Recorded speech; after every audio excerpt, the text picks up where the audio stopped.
What's up, Sam Taggart here, and I'm also known as the door-to-door guy, right? But a lot of people, what they don't realize is I've taken that active income and turned it into passive income through real estate investing. And I'm gonna talk you through my story on this video. So click subscribe for more training, more support, more how to make good money selling, recruiting, leading, scaling your business, because that's what we're best at.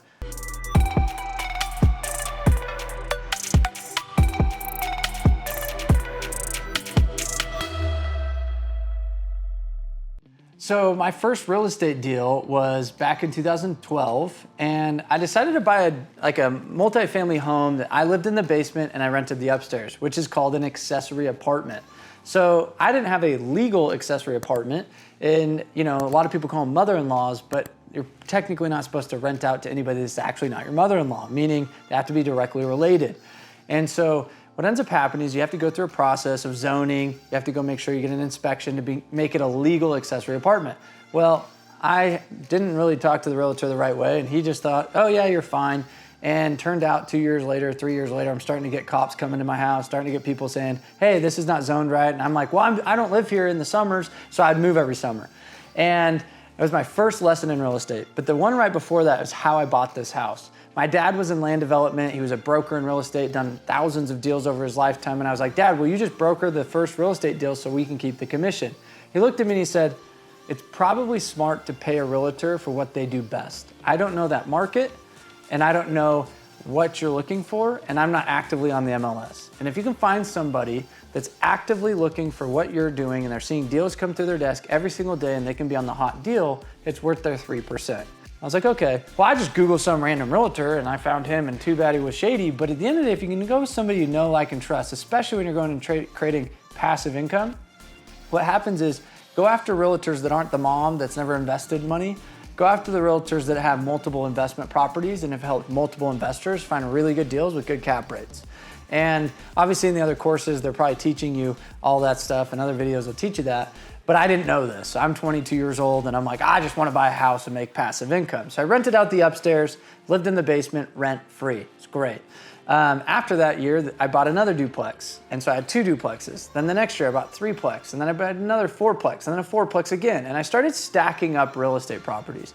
And I eventually went to a guy that was on Bigger Pockets and a friend of mine, and I was like, hey, what would you do? I said, look at all my real estate, look at my loan to value, and I said, what would you do in this scenario? And he's like, I'd sell it all. I was like, what? I was like, why do you say that? He's like, well, you're over leveraged. Or he's like, you have so much equity in all this, like, what? It's not doing any use. And so I learned a really valuable point. And first off, how did I get all those properties? I was really good at selling. And in other videos, I'm gonna talk about how to sell more, how to make more money actively so you can put it into investment properties.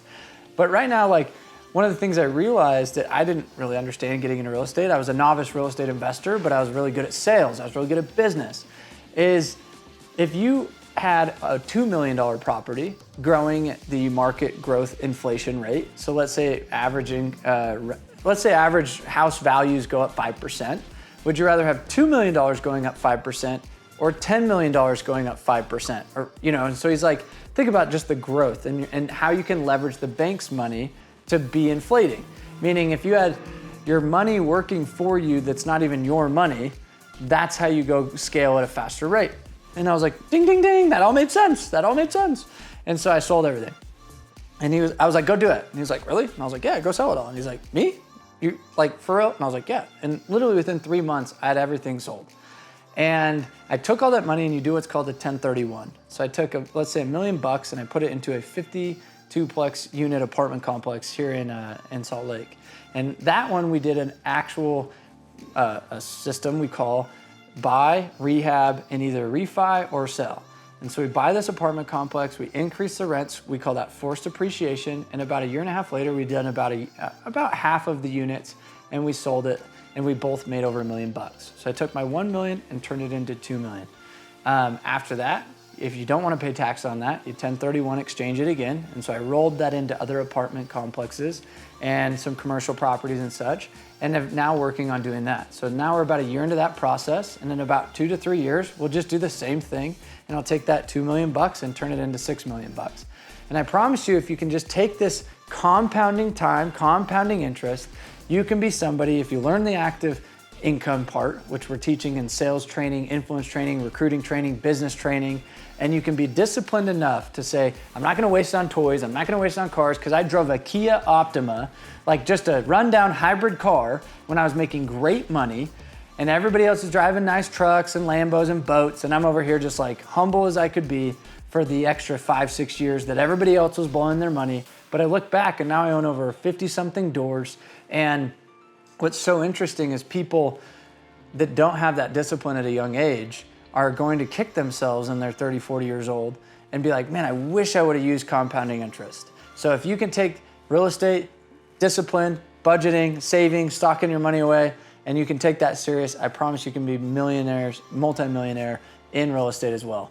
So hopefully you got some value out of this, and we're here to help. Like, I'm here to give advice. I'm here. I have syndicate deals. I have projects always going on. So reach out to me at the Sam Taggart on Instagram. If you guys need more support in it, more than willing to help. Guys, I help people make more money. At the end of the day, I'm not gonna sit here and be your real estate coach. I'm not gonna be your guy that's gonna be like, oh, da, da, da. I have tons of real estate properties happening. So if you ever wanna get in on a deal, you gotta have usually a minimum of 100 grand. So if you don't have a minimum of 100 grand and you're trying to get into real estate, you go click the link and we'll go schedule a call on how to help you be a better salesperson, how to help you be a better business owner, and how to help you be a better recruiter. Click the link and schedule a call to see how we can help you scale and make more money today.